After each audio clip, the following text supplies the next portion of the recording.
John Mortonson was dead. His lines in The Tragedy Man had all been spoken, and he had left the stage.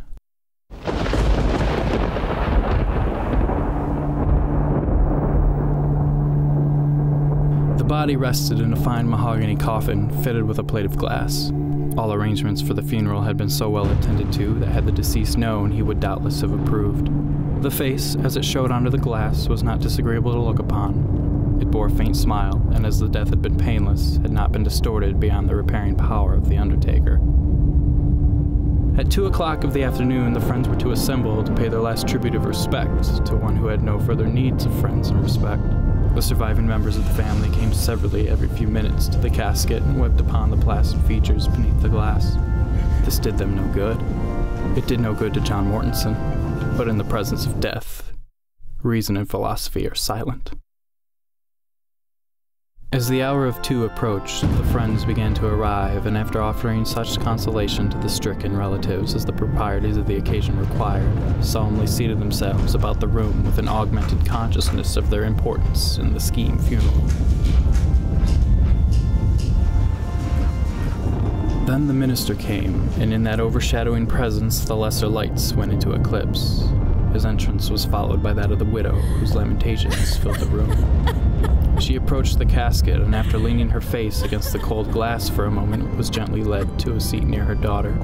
Mournfully and low, the man of God began his eulogy of the dead, and his doleful voice, mingled with the sobbing which it was its purpose to simulate and sustain, rose and fell, seemed to come and go, like the sound of a sullen sea. The sorrow of saying goodbye and the joy of remembering and being grateful for a life. The gloomy day grew darker as he spoke. A curtain of cloud underspread the sky, and a few drops of rain fell audibly. It seemed as if all of nature were weeping for John Mortonson. Let us count our many blessings. Let us be grateful for the capacity to see, to feel, to hear. When the minister had finished his eulogy with a prayer, a hymn was sung, and the pallbearers took their places beside the bier. As the last notes of the hymn died away, the widow ran to the coffin, cast herself upon it, and sobbed hysterically. Gradually, however, she yielded to dissuasion, becoming more composed, and as the minister was in the act of leading her away, her eyes sought the face of the dead beneath the glass. She threw up her arms, and with a shriek fell backwards insensible.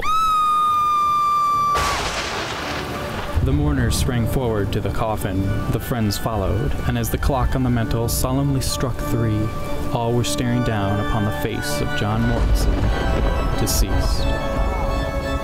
They turned away sick and faint. One man, trying in his terror to escape the awful sight, stumbled against the coffin so heavily as to knock away one of its frail supports. The coffin fell to the floor. The glass was shattered to bits by the concussion. From the opening crawled John Mortonson's cat, which lazily leapt to the floor, sat up, tranquilly wiped its crimson muzzle with a forepaw, then walked with dignity from the room.